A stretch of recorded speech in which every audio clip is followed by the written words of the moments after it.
Boa tarde, a paz do Senhor. Nós vamos falar sobre a ação do Espírito Santo no que tange a graça. Nós vamos falar sobre a graça irresistível. Eu vou pincelar rapidamente sobre a universalidade da graça. Talvez no final, se der tempo, eu traga pelo menos o conceito também de graça preveniente. Mas o nosso foco é falar sobre a graça irresistível, tá? Nós acreditamos que a eleição de Deus Pai ela está condicionada a Cristo Jesus, que todo aquele que crê em Cristo será salvo. Nós acreditamos que a salvação está condicionada a crer em Cristo. E nós acreditamos que Cristo morreu por todos os homens. E agora nós vamos ver o papel do Espírito Santo atuando na salvação da humanidade, atuando na salvação do homem, atuando na salvação daquele que crê. Nós acreditamos que a graça manifesta pelo Espírito Santo, ela é uma graça universal, que o Espírito Santo manifesta a sua graça a todos os homens. Nós vimos o texto de Romanos 5,18, no vídeo passado, falando que pelo pecado de um só homem entrou em toda a humanidade o pecado, assim também por um só ato de justiça traz justificação e vida a todos os seres humanos, a todos os homens. Então, nós acreditamos que esse ato de justiça, ele sim traz vida a todos os homens, e essa vida que ele traz a todos os homens está condicionada ao crer em Cristo. Ou seja, a morte de Cristo é o ato de justiça, que é poderoso o suficiente para trazer vida a todos os homens, bastando os homens estarem nele. Nós falamos também de Mateus 10:32, Jesus diz: quem me confessar diante dos homens, eu confessarei diante do Pai. Consequentemente, quem me negar diante dos homens, eu também o negarei diante de meu Pai. Obviamente, ninguém é capaz de negar aquilo que não lhe é oferecido. Então, até mesmo os homens que negaram a Cristo, Cristo lhes foi oferecido sinceramente, porque Deus não ofereceria nada a ninguém em termos de brincadeira, em termos de sarcasmo. Deus não é como nós, tá? Eu gostaria de citar Isaías 65:2, que vai dizer: o tempo todo estendi minhas mãos para um povo rebelde, que anda segundo as suas próprias inclinações. Isso o apóstolo Paulo fala em Romanos 10:21, todo dia estendendo as suas mãos a um povo rebelde. Então, irmãos, esses textos lidos, eles não falam que a rebeldia do homem foi gerada por Deus, e nem fala que Deus simplesmente deixou esse homem lá na rebeldia, deixou esse rebelde lá. Não, fala que Deus, mesmo ele sendo rebelde, mesmo Deus sendo conhecedor de tudo, Deus estendeu sua mão para esse homem. Eu não acredito que seja um estender de mão, uma oferta mentirosa, teatral. Eu acredito que seja sincero. Eu acredito que Deus ele é sincero no seu relacionamento com o homem, mesmo sendo um todo-poderoso. Isso para mim é lindo, é fantástico, o relacionamento de Deus com o homem, mesmo nós tendo vindo do barro e sendo tão falíveis e tão fracos. Então eu acredito que Deus, em sua graça, ele chama todos os homens para o arrependimento. Ainda Isaías fala, 52, será que meu braço está curto demais para resgatá-los? Será que me falta forças para redimi-los? Será que Deus não tem essa capacidade de resgatar todos os homens? Será que Deus não pode, não tem essa força? Ele pergunta: quando eu vim, por que não encontrei ninguém? Quando chamei, por que ninguém respondeu? Será que essas pessoas que não responderam ao chamado de Deus, elas não responderam porque Deus nos chamou alto o suficiente? Não, elas não responderam porque elas resistiram ao chamado de Deus, elas resistiram ao trabalho de Deus. Será que elas não responderam porque Deus chamou de mentirinha? Será que elas não responderam porque Deus chamou de maneira disfarçada? Deus chamou meio que escondido? Não. De maneira nenhuma Deus os chamou em verdade.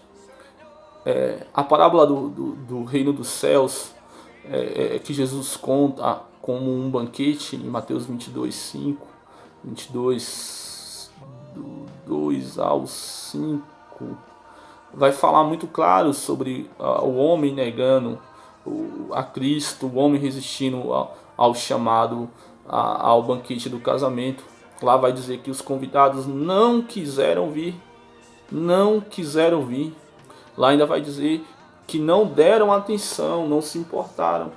Então a Bíblia está cheia de exemplos de um homem não querendo ir não querendo ir. Não está dizendo que foi Deus que colocou no coração do homem não querer, está dizendo que o homem não quis ir. Hebreus capítulo 12, no verso 25, vai dizer: cuidado, não rejeitem aquele que fala. Está falando do nosso Deus. Está falando de não recusar ouvir aquele que adverte na terra. Nós não escaparemos. Como vamos escapar se não ouvimos aquele que nos adverte nos céus? Então está falando de não negligenciarmos o que nos é ensinado, o que nos é passado aqui na terra. E como nós escaparemos se nós negligenciarmos, se nós nos desviarmos daquele que nos adverte no céu? Então será que Deus adverte por brincadeira? Será que realmente Deus adverte por bel prazer? Não.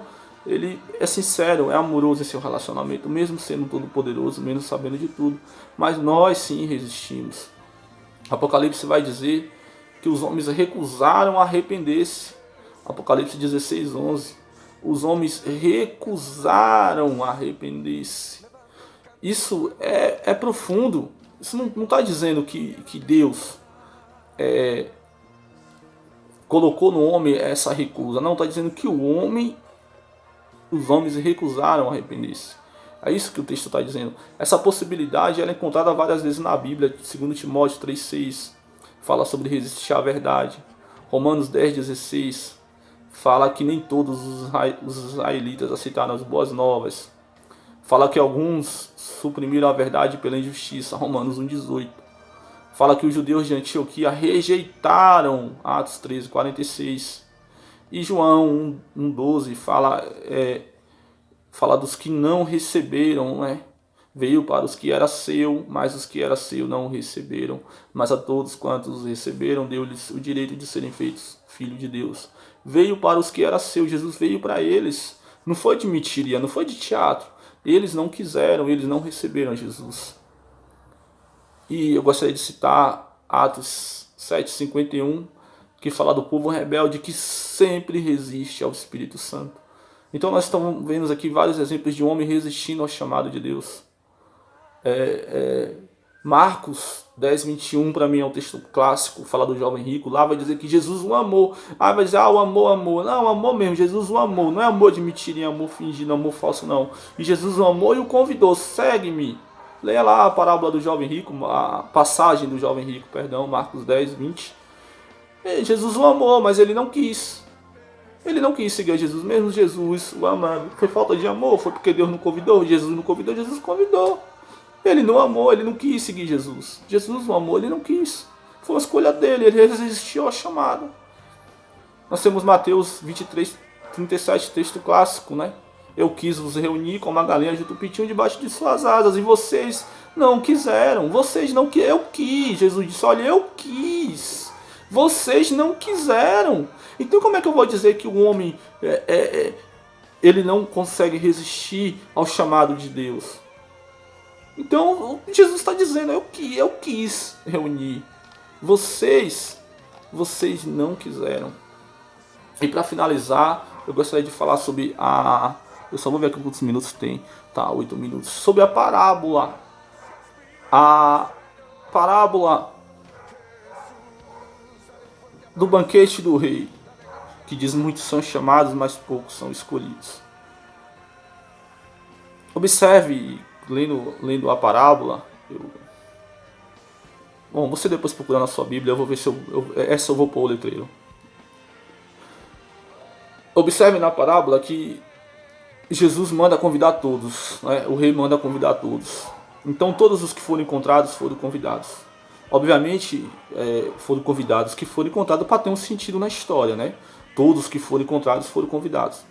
E foram à festa. E chegando na festa, obviamente, eu já estou encurtando, né? Eles foram convidando as pessoas rejeitaram o convite. Depois eles saíram convidando outros tipos de pessoas boas, pessoas maus. Enfim, saíram convidando todas as pessoas, encheram. Isso é uma parábola falando sobre Jerusalém. Primeiro Jerusalém não quis, Israel não quis, foram convidados, não quis. Depois Deus vem e estende sua graça para os gentios, sai convidando todo mundo, todos os povos. Enfim, todos nós fomos convidados. E aí quando chega lá no banquete, o rei desce e ao chegar lá, o rei vê uma pessoa que não tinha veste nupcial, veste apropriada para a festa. E aí o rei manda tirar aquela pessoa, jogar fora da festa, né, nas trevas exteriores, na verdade tirar fora da festa. E aí, né, muitos são chamados, mas poucos são escolhidos. Mas o que isso quer dizer, muitos são chamados, mas poucos são escolhidos? Quer dizer que sai chamando muitos, mas na verdade só escolhe poucos? Não. Observe que aquele que foi jogado fora, ele entrou na festa, ele não estava fora da festa, ele estava dentro da festa, ele foi convidado, ele foi chamado. Muitos são chamados. Mas poucos são escolhidos para quê? Para permanecer na festa. Porque aquele indivíduo que saiu, ele saiu por quê? Porque ele não estava vestido com a roupa apropriada. Nossa, mas que injustiça a pessoa por não estar com a roupa. Não, a questão é muito mais do que essa. No Antigo Oriente, os reis mandavam as vestes para os seus convidados para evitar até despautério social. Quando o convidado ele não usava a roupa que o rei mandou, era uma desfeita, ele desfez, ele não deu importância ao convite do rei. Então observe que aí está a grande questão de desfeita. Ele não se importou com o que o rei lhe orientou, com o presente que o rei lhe deu. Ele não ligou. Por isso o rei o tira da festa. Ele não foi escolhido para permanecer. Não é que ele não foi escolhido para entrar ele entrou. Ele não foi escolhido para permanecer na festa. Por quê? Porque ele desfez, ele fez pouco caso do presente do rei, ele não usou. Por qual motivo? Não nos interessa. Mas ele não usou a roupa que o rei lhe deu. Então por isso ele foi escolhido para sair da festa, ou melhor, não foi escolhido para permanecer na festa. É apenas isso que quer dizer, muitos são chamados, mas poucos são escolhidos. Porque mesmo que você seja chamado, mesmo que você entre na festa, se você não estiver vestido a caráter, isso é santificação, você não vai permanecer na festa, você vai ser expulso da festa. Se você não procurar se santificar, você será um que não foi escolhido para permanecer. Espero que eu tenha ficado claro, eu tentei ser mais rápido, porque os outros vídeos ficaram com 20 minutos. Eu ainda vou dar uma pequena pincelada, já que estamos em 12 ainda, sobre a graça preveniente. Tá? Isso nós vamos falar provavelmente com mais propriedade na depravação total, mas nós acreditamos que antes do homem ele aceitar esse chamado de Cristo, esse chamado do Evangelho, esse chamado da graça, ele precisa ser iluminado pelo Espírito Santo. Há um momento em que o homem, ele antes de aceitar ou recusar, até mesmo de recusar, né, tanto aceitar como recusar, antes disso ele é capacitado por Deus para poder tomar a decisão. Capacitado para tomar a decisão certa. Muito embora ele ainda tome muitas vezes a decisão errada, o homem é capacitado por Deus. Essa capacitação, essa iluminação, nós chamamos de graça preveniente. Essa graça preveniente é lamentável, mas nem todos os teólogos arminianos já pararam para pensar nisso ou sabem disso. Isso é um pouco mais acadêmico. Esse conceito de graça preveniente, ou seja, da ação de Deus no homem antes do homem se converter, da ação do Espírito Santo no homem, antes do homem responder o chamado do Evangelho, ou até mesmo antes do homem não responder o chamado do Evangelho, mas antes do chamado, nós chamamos de graça preveniente, e essa graça, sim, ela é irresistível.